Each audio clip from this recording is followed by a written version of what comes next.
In the daylight, Thomas Jefferson's quill scratched across parchment to define the soul of a nation, declaring to the world that all men are created equal. But by candlelight, in the privacy of his study, that same hand performed a much darker calculus.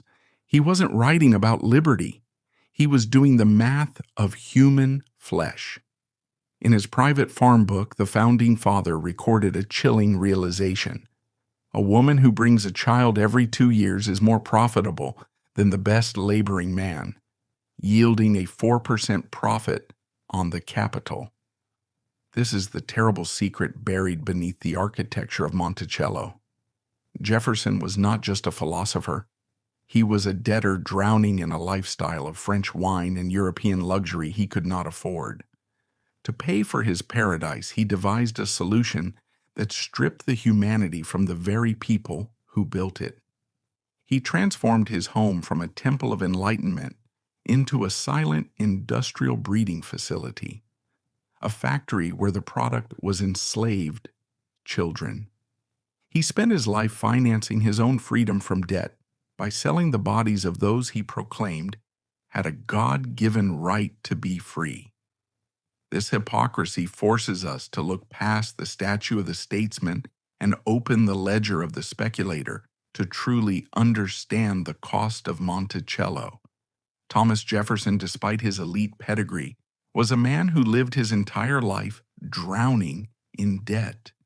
He inherited vast tracts of land from his father and father-in-law, but attached to them were massive debts from the colonial era. However, the primary catalyst for Jefferson's financial catastrophe was his lifestyle. Jefferson was an addict, addicted to perfection and opulence. He accepted nothing mediocre. His wine had to be the finest imports from Bordeaux. His library required the most expensive leather-bound editions from London and Paris. His architecture required constant renovation, expanding to meet the latest European trends. When Jefferson returned from France after his tenure as minister in 1789, he brought back not only revolutionary ideas, but also the consumption habits of the French aristocracy. He sought to turn Monticello into a miniature Paris in the heart of the Virginian wilderness. He hired French chefs, acquired exquisite furniture, and hosted feasts that lasted for days. But the soil of Virginia was exhausted. Tobacco, the staple crop that had built the wealth of the South, had drained the nutrients from Monticello's earth after decades of cultivation. Tobacco prices on the world market were plummeting, and Jefferson realized the old economic model was collapsing. He stood at a crossroads: either cut spending and live frugally, like the yeoman farmer he so often praised, or find a new revenue stream to maintain the illusion of royalty. Jefferson, with the soul of an aristocrat, did not choose the former. In the long nights spent awake over his ledgers, Jefferson recognized a cruel but lucrative reality. The most valuable asset he possessed was not the land, which was depreciating, nor the house, which was a money pit, but the human beings living in those tattered cabins. Enslaved people, in Jefferson's new perspective during the 1790s, were not just a labor force, they were capital. And unlike land or machinery, this type of capital had the ability to self-replicate. In his correspondence, including letters exchanged with figures such as George Washington, Jefferson acknowledged the declining profitability of traditional agriculture. But it was in his private notes that he revealed this terrifying shift in mindset. He began to calculate the value of enslaved people not based on the bushels of wheat they produced, but on the value of their bodies when sold or mortgaged. This was the moment the Declaration of Independence was shelved, and the accountant's ledger took the throne. Jefferson began to view the enslaved women at Monticello not as domestic servants, but as the most critical production units in his economic chain. He realized that if tobacco no longer turned a profit, Then the forced reproduction of enslaved people became economically central. A child born into slavery cost him little more than scraps of food and rags, but once grown, their value could reach hundreds of dollars, a fortune at the time. This shift marked the darkest turning point in Thomas Jefferson's life. It transformed him from a traditional planter who relied on forced labor to farm into a man who treated human lives as financial assets, who owned slaves to speculate and profit from reproduction. The ideals of liberty and equality which had catapulted him to fame now served as the perfect screen to hide a machine that ground down human dignity right in his backyard. And for that machine to run smoothly, Jefferson needed a plan, a detailed scientific and ruthless plan calculated in percentage points of profit, where human emotion was entirely eliminated from the equation. If one were to open Thomas Jefferson's farm book to the pages dated around the early 1800s, one would not find the poetic musings of a philosopher. Instead, one would find the cold, hard calculus of an actuary. It was here that Jefferson formulated what historian Henry Winczek would later describe as the arithmetic of slavery. Jefferson had engaged in a long correspondence with other plantation owners and even his creditors regarding the viability of his estate. In a chillingly pragmatic letter to his son-in-law, John Wales Epps, Jefferson laid out his financial strategy with brutal clarity. He wrote that a woman who brings a child every 2 years is more profitable than the best laboring man on the farm. Jefferson notoriously calculated that the increase of the enslaved population amounted to roughly a 4% annual gain, a figure he treated as economic growth. I allow nothing for losses by death, but, on the contrary, shall presently take credit for the increase over and above keeping up the number. Thomas Jefferson, 1820. This sentence is the key that unlocks the dark secret of Monticello. In modern financial terms, Jefferson was describing capital appreciation. He realized that while the crops in the fields were subject to drought, Hessian flies, and market crashes, the stock in the cabins was a guaranteed investment vehicle. In this worldview, an enslaved infant was not a human being requiring care. It was a compound interest deposit. As the child grew, the interest accumulated. By the time the child was old enough to work or be sold, the initial investment had matured. Jefferson's genius, if one can call it that, was to apply the principles of banking and asset management to the reproductive lives of enslaved women. He stopped viewing slavery merely as a means to get work done. He began viewing it as a silent engine of wealth accumulation that worked even while he slept. The birth of an enslaved child, he noted, was an addition to his capital. This realization fundamentally changed the operational logic of Monticello. The goal was no longer just to harvest tobacco. The goal was to harvest the increase. To fully grasp how Monticello transformed into a site of forced reproduction, we must examine the agricultural shift that occurred under Jefferson's direction in the 1790s. For generations, Virginia had been the land of tobacco. Tobacco was king, but it was a tyrant king. It demanded intense back-breaking labor and destroyed the soil. By the time Jefferson returned from France, he decided to shift Monticello's production from tobacco to wheat.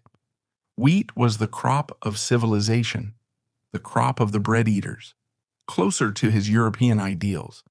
However, wheat farming presented a logistical problem. It required significantly less labor than tobacco. Tobacco needed year-round attention. Wheat needed intense labor only during planting and harvest.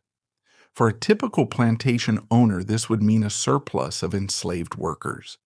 The logical, perhaps even humane economic step in the context of the era, might have been to free some or let them work for themselves.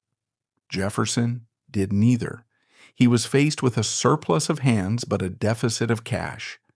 This is where the logic of this system of reproductive labor is reinforced. If enslaved labor is no longer the primary source of profit, since the wheat doesn't need all of them, then their bodies must become the source of profit. He began to organize the lives of the enslaved women to maximize this 4%.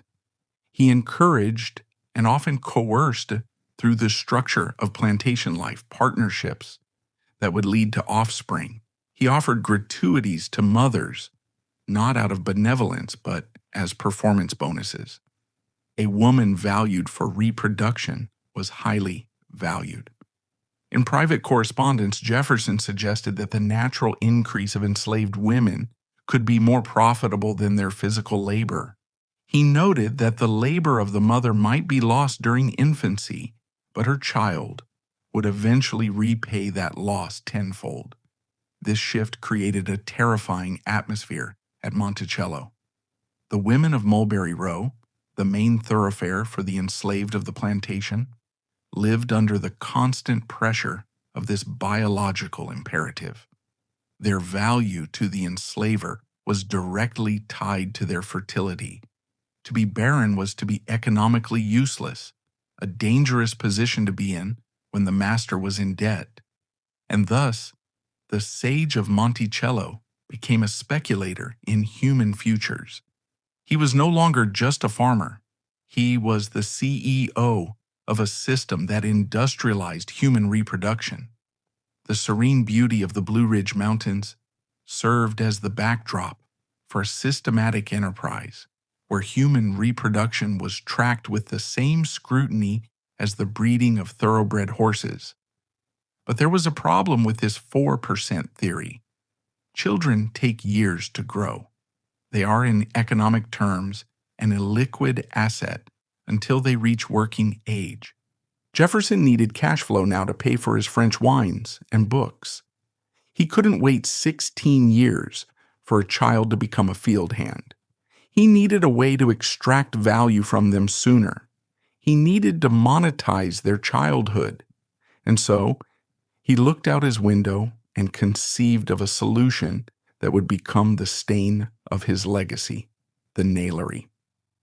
Stepping out of the pristine gardens of Monticello and walking a few hundred meters down Mulberry Row, the scent of lavender and roses gives way to the pungent smell of burning charcoal and sulfur. This is the location of the nail mill. Established around 1794, the nail mill was Jefferson's attempt to diversify his income. He needed cash, quick, readily available cash, to pay for food and imported goods. Tobacco took a year to harvest and sell. Wheat was seasonal. But what about nails? Nails were in high demand in a developing America, and they could be sold every day. But who would make them? Jefferson began to view the enslaved population on his estate through a strictly economic lens. He had a surplus of young enslaved boys, children between the ages of 10 and 16. They were too small to drive a plow behind a mule, but they were too big to simply eat for free. In Jefferson's calculated view, they were an idle resource. And so he established a workshop that relied primarily on child labor. Every morning, before the sun crested the Blue Ridge Mountains, a dozen boys, some as young as 10, were marched into the smoke-filled shed. They were assigned a station at a forge. Their job was monotonous, dangerous, and exhausting. Heat a rod of iron until it glowed orange, hammer it into shape, cut it, and head the nail. Repeat, thousands of times a day. In a letter, Jefferson boasted that his small nailers produced thousands of nails per day, sometimes reaching figures Jefferson proudly cited as approaching 10,000. He famously remarked, "My nailers are making me enough to pay for my groceries." There is a chilling intimacy to this statement. When Jefferson sat down to dinner to enjoy French delicacies, The food on his plate was literally paid for by the sweat and burns of the 10-year-old boys, hammering iron just a stone's throw away. Jefferson liked to present himself as a benevolent patriarch who abhorred violence. He claimed he preferred to manage through rewards rather than punishment. For the boys in the nailery, this meant a two-tiered system. Those who produced the most nails might receive a new red coat or a slightly larger food ration. But for those who failed, the management of the nailery was entrusted to overseers, the most notorious being Gabriel Lilly. Lilly was a brute. He was efficient, yes, but his efficiency was born of terror. Under Lilly's regime, the quota was God. If a boy failed to hammer his required weight of nails, the incentive was the whip. One particular incident pierces the veil of Jefferson's benevolence. When a young nailer named James was sick or slow, Lilly whipped him so savagely that the boy was terrified to return to work. When Jefferson discovered this, did he fire Lilly? Did he protect the child? No. Jefferson kept Lilly. In fact, he praised Lilly's output. In Jefferson's ledger, the production of nails had doubled under Lilly's tenure. The profit margin justified the cruelty. Jefferson wrote of Lilly, "I find him as good a one as can be." This is the cold, impersonal nature of the system of forced reproduction logic, extended to the realm of labor. The children were not seen as vulnerable beings needing protection. They were inputs in a manufacturing process. If violence was required to increase output to run faster, Jefferson, the man of reason, was willing to look the other way, provided the ledger balanced at the end of the month. Perhaps the most haunting image of the nailery is not the violence inside, but the observation from without. Jefferson was known to stand on the high terrace of Monticello, leaning against the railing, looking down at the operation. From this vantage point, the screams were muffled, the heat was distant. He could see the smoke rising, signaling that the machinery was working. He would often go down to the nailery personally, not to comfort the children, but to weigh the iron. He weighed the iron rods given to the boys in the morning, and he weighed the nails they returned in the evening. He calculated the wastage to the ounce. This ritual of weighing was symbolic of his entire relationship with slavery. It was quantified. There was no room for human error or childhood fatigue. A missing ounce of iron was a theft. A missing hour of work was a loss of capital. The nailery served a dual purpose in Jefferson's breeding scheme. It was a sorting machine. The boys who performed well in the nailery, those who were disciplined, intelligent, and obedient, might be trained as artisans, carpenters, joiners, chefs, increasing their resale value or their utility to the estate. Those who failed, those who rebelled or couldn't handle the hammer, were relegated to the fields, a life of brute labor under the scorching sun, often considered a psychological destruction.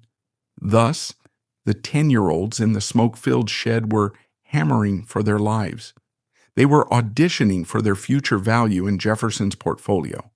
And while these boys were blistering their hands inside the mansion, Jefferson's own white grandchildren were playing with imported toys, shielded from the harsh realities of the world.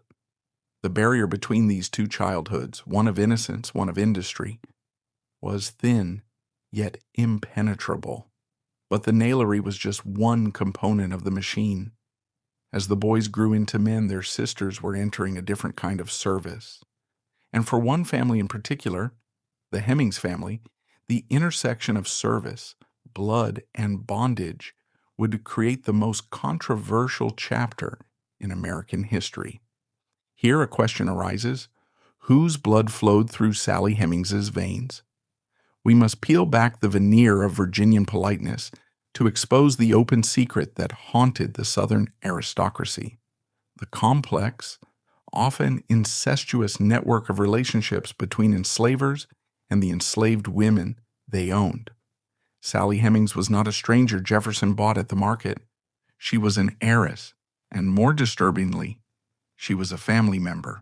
Sally's mother was Elizabeth Betty Hemmings, a mixed-race enslaved woman. Betty was the enslaved concubine of John Wales, a wealthy plantation owner. John Wales was also the father of Martha Wales, Thomas Jefferson's beloved wife. This biological fact is crucial. Sally Hemings and Martha Jefferson were half-sisters. They shared the same father. When John Wales died, Jefferson inherited his debts, his land, and his human property, including the Hemings family.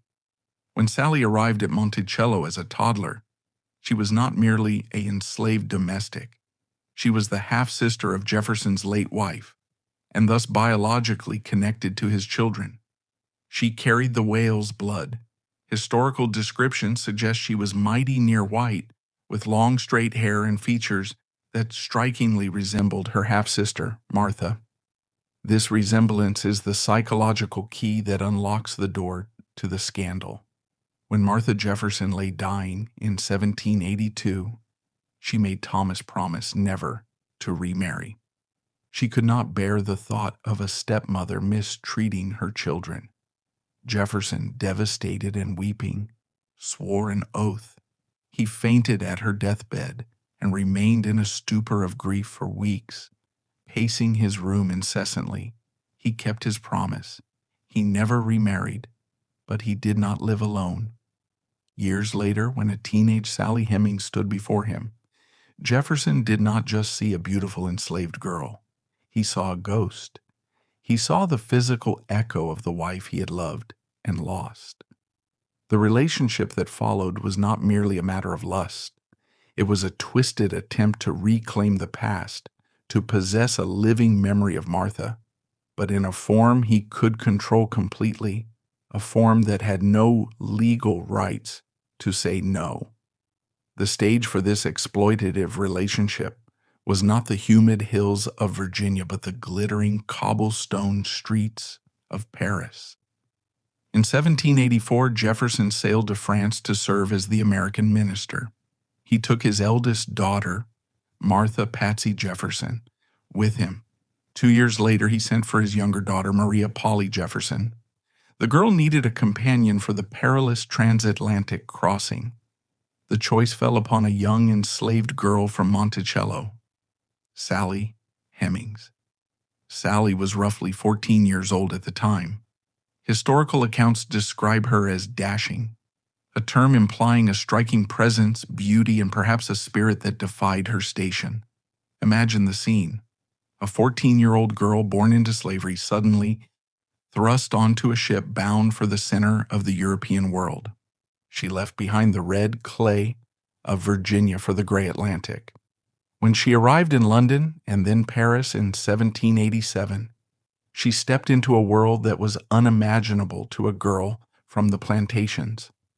Paris in the late 1780s was a cauldron of revolution and excess. It was the twilight of the Ancien Regime. The air was thick with talk of liberty, fraternity, and the rights of man. Jefferson, the American celebrity, lived in the luxurious Hôtel de Langeac near the Champs-Élysées. It was here, in this house of diplomacy and high culture, that the dynamic shifted. Sally was ostensibly there to act as a valet in bondage to Jefferson's daughters. But at some point during their 2-year stay, the enslaver-enslaved boundary collapsed into a situation defined by abuse of power.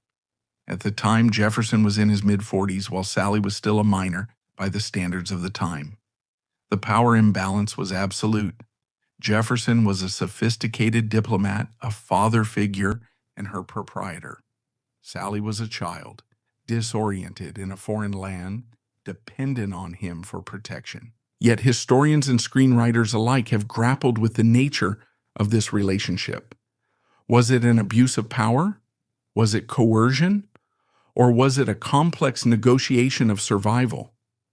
Given the legal status of slavery, where consent is impossible because the enslaved person has no right to refuse, the modern interpretation increasingly views it as severe exploitation rooted in slavery. Jefferson abused his authority over someone entirely dependent on him. He initiated a long-term exploitation that resulted in multiple children being born into slavery. That would anchor him to the very institution of slavery he claimed to despise. Paris offered a unique plot twist in this narrative, one that highlights the calculated nature of Jefferson's actions and Sally's agency. Under French law, specifically the freedom principle rooted in the edicts of Louis X, 1315, any enslaved person who set foot on French soil was technically free. An individual held in bondage could petition the courts for their freedom, and it would be granted. Jefferson knew this perfectly well. In fact, he was nervous about it. He knew that if Sally or her brother James, who was learning French cookery, decided to walk out the door of the Hôtel de Langeac, he could not legally stop them. The French police would not drag them back. Sally Hemings learned this too. She realized she had leverage. For the first and perhaps only time in her life, she held a card that could trump the ace of Thomas Jefferson. She was free. She could have stayed in Paris. She could have married a free man, worked as a seamstress, and lived a life of anonymity but autonomy. So, why did she return to this system that ensured her future children would be born into bondage? This brings us to the most dramatic confrontation of their relationship, a private and coercive agreement that defined their future. The year was 1789. The French Revolution was beginning to burn. The Bastille had just fallen. Jefferson was preparing to return to America to become George Washington's Secretary of State. He expected Sally to pack her bags and come with him. She refused. According to the memoirs of her son, Madison Hemings, published in 1873, Sally flatly told Jefferson she would not return to Virginia. She knew that returning meant returning to a life of bondage. She knew it meant her future children would be born into slavery. This was a crisis for Jefferson. He was terrified of the scandal. He was likely emotionally attached to her by this point. She was pregnant with his child, though this first child would die in infancy. He could not drag her onto the ship in chains. The French authorities would intervene. He had to negotiate. Imagine the scene in the salon of the Hôtel de Langeac. The great diplomat, who had negotiated treaties with nations, now found himself negotiating with a 16-year-old pregnant girl who owned nothing but her own body. Jefferson pleaded. He promised her a good life at Monticello. He promised her extraordinary privileges. But Sally knew those promises were empty without a guarantee for the future. She did not negotiate for money. She did not negotiate for jewelry. She negotiated for the future freedom of her children. She laid down her condition. She would return to America and resume her role as his enslaver's attendant and concubine only if he promised to free every child she bore him when they reached the age of 21. This was the treaty. It was a contract signed not on parchment, but on the future lives of their unborn children. Jefferson accepted. This agreement reveals the terrifying dual consciousness of Thomas Jefferson. He was willing to emancipate his own children, but only after they had grown up enslaved.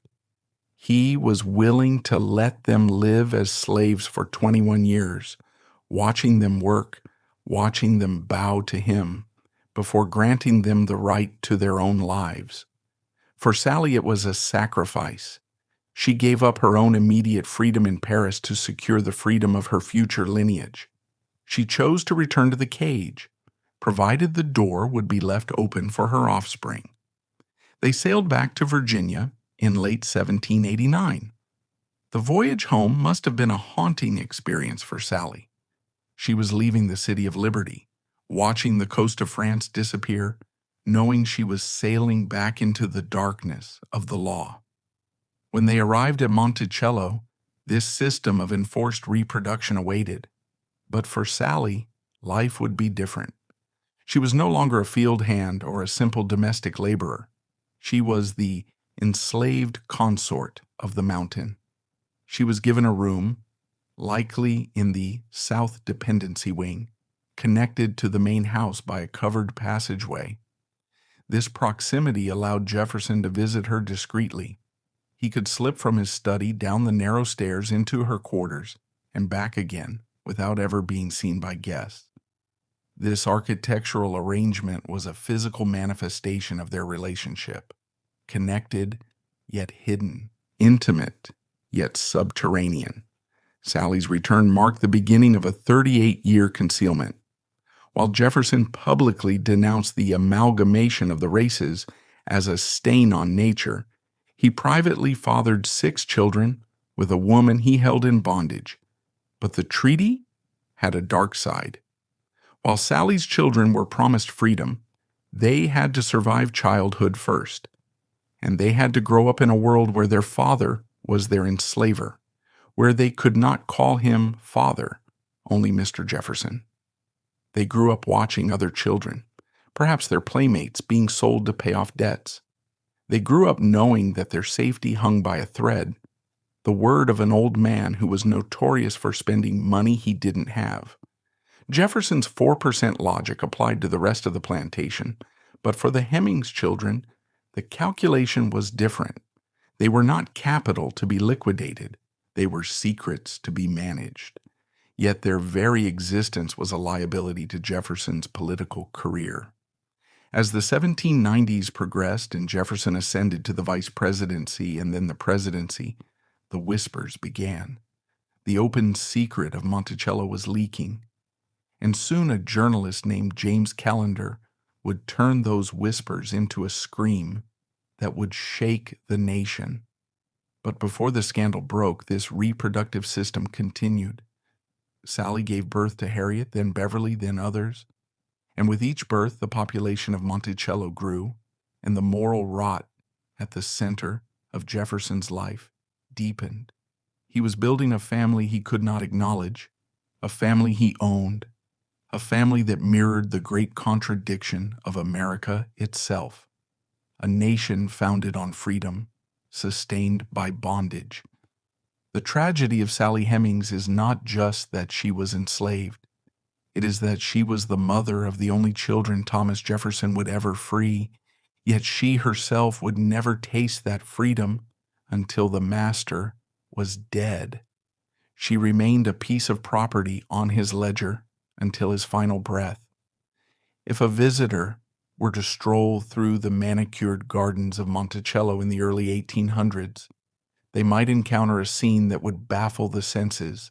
They might see a group of children playing near the textile workshop or running errands for the main house. These children had light skin, perhaps dusted with freckles. They had auburn or sandy hair. Some had the distinct aquiline nose and the gray eyes of the master of the house. To the untrained eye, they looked like Jefferson's grandchildren. In reality, they were his property. These were the children of Sally Hemings, Beverly, Harriet, Madison, and Eston. They lived in a unique purgatorial state. Unlike the children in the nailery who were beaten by Gabriel Lilly, the Hemings children were spared the whip. They were privileged, few among the enslaved. They were trained in lighter, more skilled trades, carpentry, gladdening, or weaving. They were never sent to the fields to harvest wheat under the scorching sun. But this privilege came with a suffocating price: silence. Thomas Jefferson, the man who recorded the temperature twice a day and noted every penny spent on cheese, never once wrote the names of these children in his family Bible. In his farm book, they were listed simply as Harriet or Eston, mixed in with the livestock and grain inventories. He never publicly acknowledged them. He never bounced them on his knee in the parlor. There is no record of him ever hugging them or calling them son or daughter. To them, he was not father. He was Mr. Jefferson or master. Imagine the psychological abyss of growing up in a house where your father is the President of the United States. yet you are legally defined as a piece of furniture in his estate. You serve him tea, you dust his library, but you do not exist in his official world. The most poignant connection between Jefferson and his enslaved sons was not found in words, but in wood and strings. Jefferson was an accomplished violinist. Music was his solace. Remarkably, his youngest enslaved sons, Beverly and Eston, also became talented violinists. Eston, in particular, was known to be a master of the instrument. Historians often speculate, did Jefferson teach them? Did they play together? Imagine a scene in the evening. The great doors of the parlor are closed. Inside, Jefferson plays a sonata by Corelli. Outside, or perhaps in the quarters of the enslaved, Eston mimics the melody on his own fiddle. The DNA of musical talent flowed father to the son he enslaved, bridging the chasm that the law created. But even this shared passion could not break the barrier of caste. Eston Hemmings would grow up to be a professional musician, but at Monticello, he was merely an entertainer for the legitimate white family. He provided the background music for the balls and dinners where his half-nieces and nephews danced, while he stood in the shadows, bow in hand, unseen. As the children grew, the Treaty of Paris that Sally Hemings had negotiated began to come due. Jefferson had promised they would be free at age 21. But Jefferson was a man trapped by his own image. If he formally emancipated them through the Virginia courts, he would have to explain why. Why free these specific mixed-race children and not others? The act of legal manumission would be a tacit admission of paternity. It would confirm the rumors that James Callender had spread in the newspapers. It would destroy his reputation as a Southern gentleman. So Jefferson chose a path of cowardice. He orchestrated a vanishing act. In 1822, Beverly Hemings, the eldest surviving son, ran away. Curiously, no advertisement was placed in the papers for his recapture. No slave patrollers were sent. He simply walked away. A few months later, it was Harriet Hemings's turn. She was the only surviving daughter. She was 21 years old. She was described as beautiful, nearly white, and indistinguishable from the ladies of the Virginia gentry. The details of her departure, as recounted by her brother Madison, are heartbreakingly specific. Jefferson did not sign freedom papers. Instead, he gave her $50, a substantial sum, and put her on a stagecoach to the north.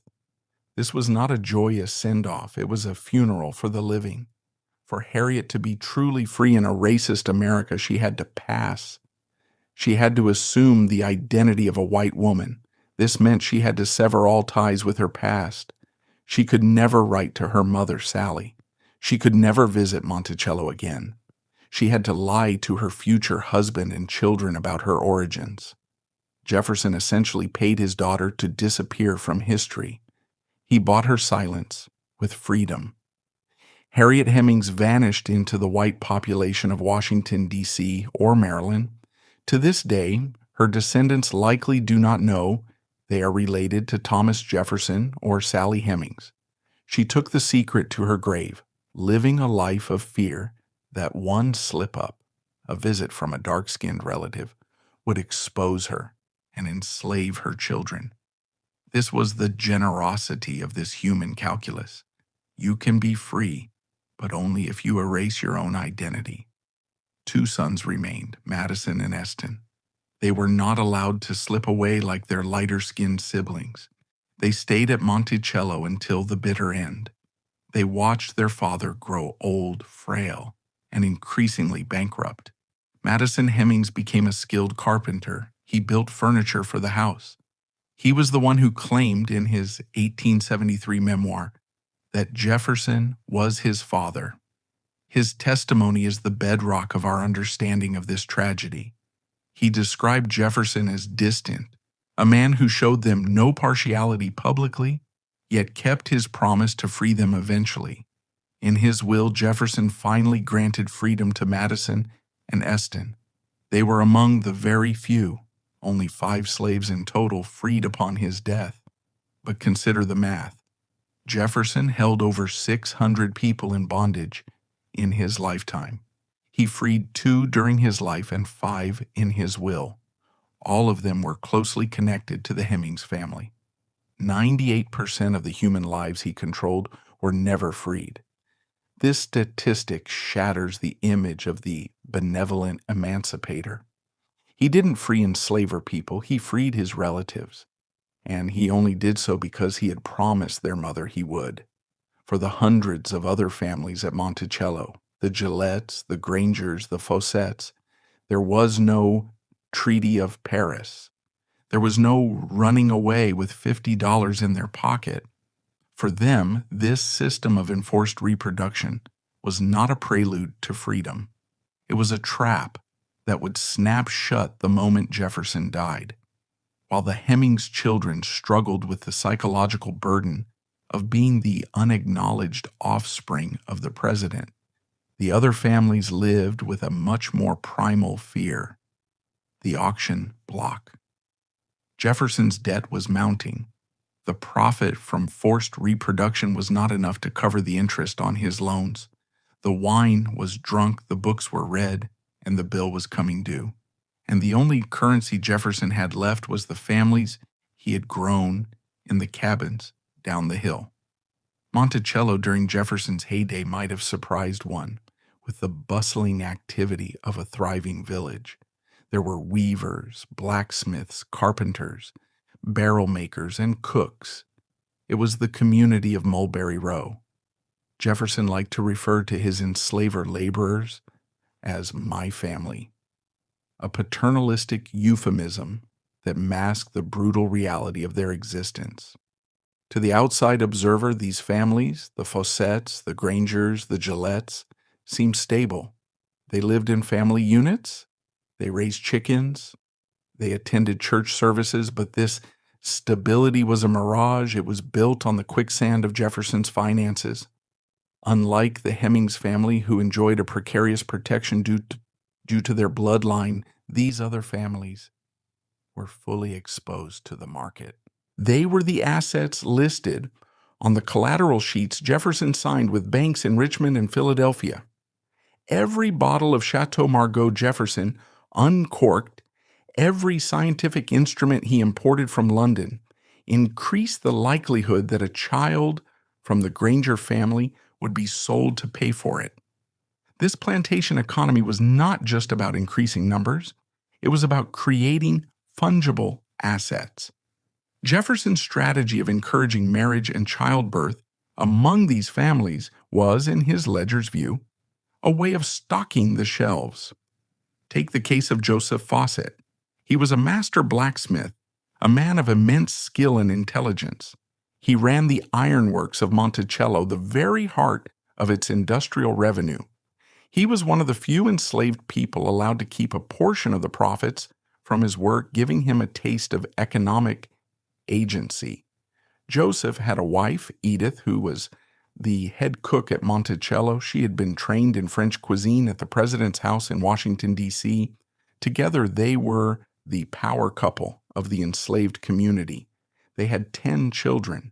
For years, they lived with the fear that their children could be sold. Jefferson generally tried to keep families together on the plantation, not out of morality, but because contented slaves worked better and bred more. But the threat was always there, hanging like a guillotine blade. Jefferson's benevolence was strictly limited by his solvency. When he needed money desperately, he would sell. He preferred to sell delinquents or those who caused trouble, framing the sale as a punishment. But as his debts spiraled out of control in the 1820s, the criteria for sale loosened. Imagine Joseph Fawcett pounding iron at the forge, knowing that every nail he made was helping to maintain the system that enslaved his children. He was forging the very bars of his own prison. He worked extra hours, saving every penny, dreaming of buying his family's freedom.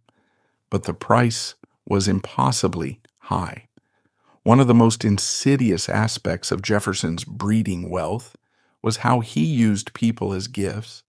When his daughter Martha married, or when his grandchildren grew up, Jefferson didn't give them money. He didn't have any. He gave them human beings. This practice shattered families instantly. A mother might be gifted to a relative living in another county while her children remained at Monticello, or a young girl might be sent away as a wedding present, never to see her parents again. This was the liquid nature of this human calculus. The 4% increase was not just sitting in the cabins. It was being circulated like currency. Consider the psychological terror of a mother watching her child grow. In a free society, a child's growth is a joy. At Monticello, every inch a child grew increased their market value, and thus increased the risk of them being gifted or sold. A healthy, strong teenager was a dangerous thing to be. By 1826, the year of Jefferson's death, the situation at Monticello was catastrophic. Jefferson owed more than $100,000, equivalent to millions today. The sage of Monticello was effectively bankrupt. The banks were closing in. The lottery he attempted to organize to save his estate had failed. He knew the end was coming. In his final months, Jefferson must have looked out at Mulberry Row with a heavy heart, not necessarily out of guilt for slavery, but out of the realization that his assets were about to be liquidated. The people he called my family were about to be devoured by his creditors. He wrote a will. In it, as mentioned, he freed 5 men, Madison and Eston Hemings, John Hemings, Joseph Fawcett, and Burwell Colbert. But what about Joseph Fawcett's wife Edith? What about their children? What about the hundreds of others? They were not freed. They were appraised. In the days following July 4th, 1826, after the nation celebrated the 50th anniversary of the Declaration of Independence and mourned the death of its author, appraisers arrived at Monticello. They walked through the cabins, not with whips, but with clipboards. They asked the enslaver community to stand up, turn around, show their teeth, flex their muscles. They assigned a dollar value to every man, woman, and child. A skilled blacksmith like Joseph Fawcett, now free, watched helplessly as his wife and children were appraised like merchandise. This economic logic had reached its final stage of production, the harvest. The investment had matured, and now the creditors were coming to collect the returns. The stage was set for the greatest tragedy in the history of Monticello. It would not take place in the fields or the nailery, but on the front lawn of the mansion, under the shadow of the Great Dome. On July 4th, 1826, exactly 50 years after the adoption of the Declaration of Independence, Thomas Jefferson breathed his last. The nation saw it as a divine sign. Both Jefferson and John Adams died on the same day, the Jubilee of the Republic. Across the country, church bells rang, cannons fired, and orators praised the Apostle of Liberty who had ascended to heaven. But at Monticello, there was no celebration. There was only a suffocating dread. For the enslaved community, the death of the master did not mean freedom. It meant the catastrophe. They knew what the creditors, the wolves, were waiting for. The shield of Jefferson's prestige was gone. This human calculus had lost its director, and now the shareholders demanded liquidation. For 6 months following the funeral, the estate was in a state of suspended animation. The family of Thomas Jefferson, his daughter Martha Randolph, and her children were desperate. They tried to hold on to the land and the people, but the debt was insurmountable. The decision was made. Everything must go. The furniture, the paintings, the cattle, and the human stock. The date was set for January 15th, 1827. It was a bitterly cold winter day. The ground was frozen hard. The leafless trees on the little mountain looked like skeletal fingers reaching into the gray sky. Hundreds of people swarmed up the winding road to Monticello. They were not pilgrims coming to honor a sage. They were human traffickers, speculators, and neighbors looking for a bargain. They came from as far away as Georgia and Louisiana, places that struck terror into the hearts of enslaved Virginians. To be sold down the river to the cotton or sugar plantations of the Deep South was considered a death sentence, a life of brutal labor where life expectancy was short. The auction block was set up likely near the West Lawn, the very place where Jefferson had once stood to watch the sunset and contemplate the rights of man. Imagine the scene. The furniture of the estate was brought out. Tables, chairs, farm tools, and people. 130 men, women, and children were lined up. These were the people who had built Monticello. They had cooked the meals, raised the walls, forged the nails, and nursed the children of the Jefferson family. Now they were poked and prodded like livestock. The auctioneer's gavel struck, counting down the price of human lives. Going once, going twice, sold. The logic of the 4% profit had reached its terrifying conclusion. The children whom Jefferson had calculated would bring a return on investment were now generating cash to pay off his wine bills and architectural debts. Families were ripped apart in an instant. There are accounts of the screaming, mothers begging the buyers to take their children with them, husbands clinging to wives. The humane facade of Monticello evaporated. It was a raw human marketplace. The tragedy of the Fawcett family came to a head here. Joseph Fawcett, the master blacksmith, had been freed by Jefferson's will, but his wife Edith and their children were not. Joseph stood there, a free man watching his family being put on the block. He had worked extra hours for years, saving money, desperate to buy them himself, but he couldn't afford them all. He managed to buy the freedom of his wife Edith, and perhaps one or two children with the help of sympathetic family members. But the rest? His son Peter Fawcett, aged 11, was sold to a Colonel Tucker. His other children were scattered to different planters. Peter Fawcett would later recall the trauma of that day. I was sold to one man, my sister to another, my mother to another. We were scattered like chaff before the wind. Imagine the agony of Joseph Fawcett.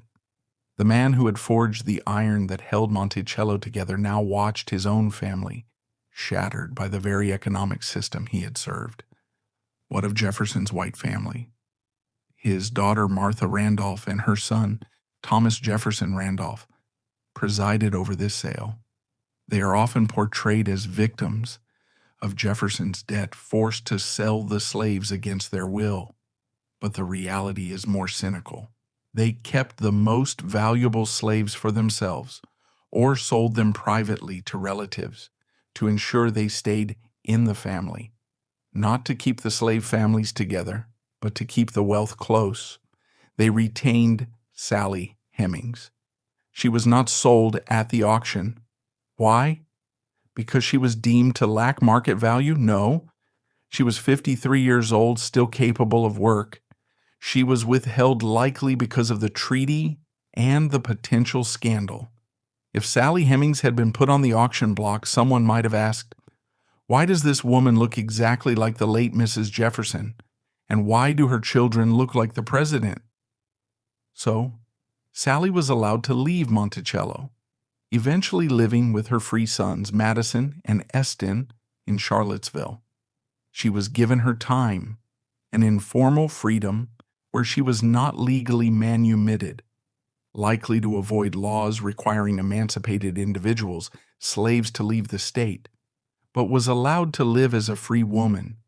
But for the rest, the 130 souls sold that cold January day, there was no mercy. The money raised from their sale paid off only a fraction of Jefferson's debt.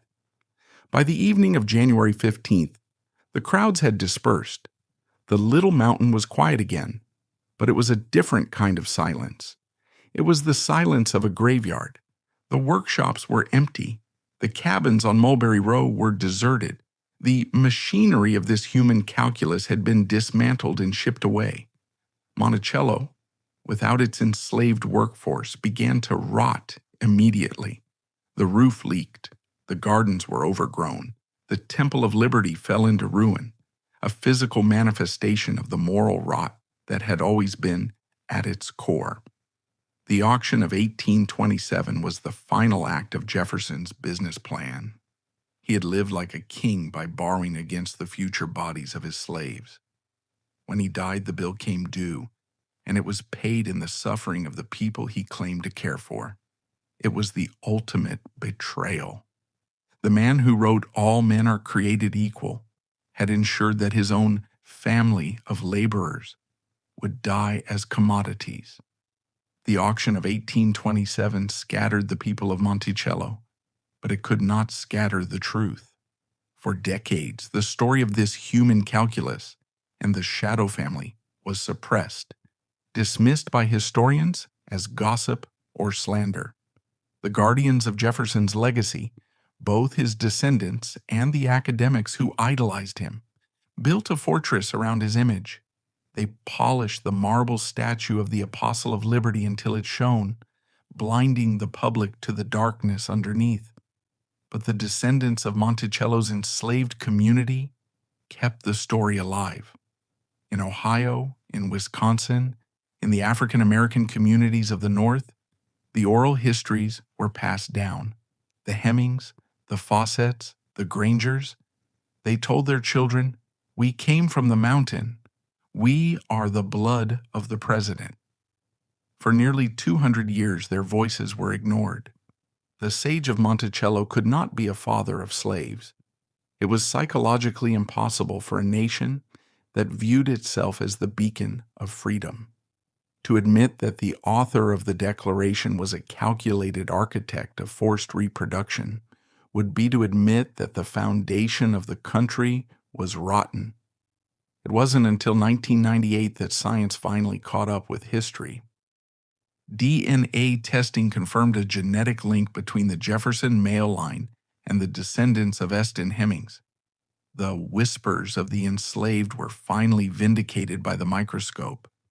Thomas Jefferson is not just a historical figure, he is a mirror. In him, we see the defining contradiction of the American experiment.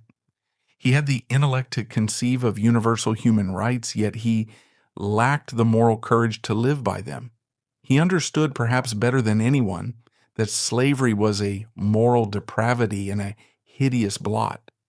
He wrote, "I tremble for my country when I reflect that God is just, that his justice cannot sleep forever."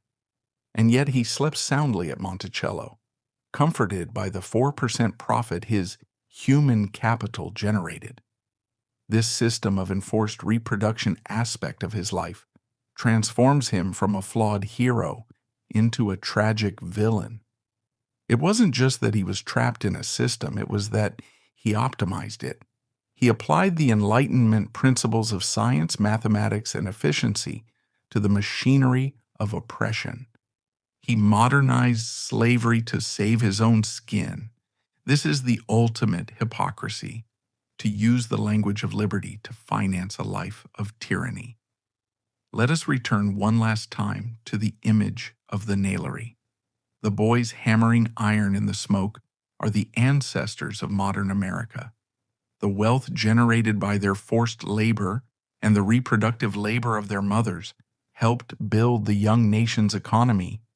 The liquid assets of the South fueled the banks of the North and the textile mills of Britain. They are the blueprint.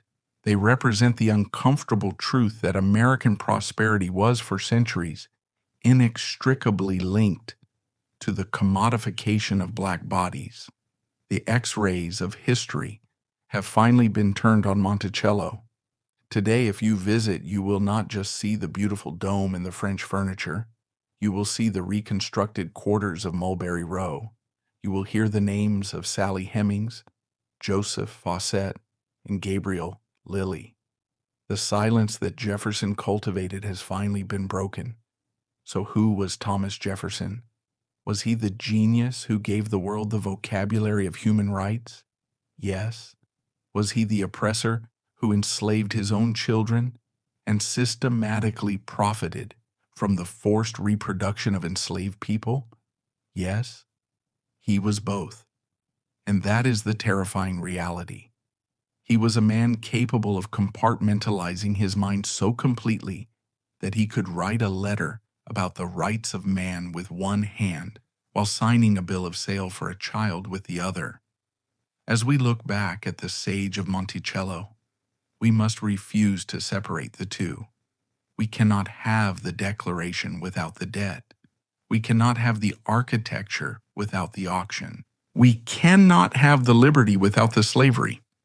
They are the twin strands of the American DNA, twisted together in a double helix of glory and shame, originating from that beautiful, terrible house on the hill. Jefferson's life asks us a question that is still relevant today. What are we willing to ignore in our own lives to maintain our comfort? What is the human cost of our own luxuries? The ghosts of Monticello are no longer silent. They are standing on the terrace, looking at us, waiting for an answer.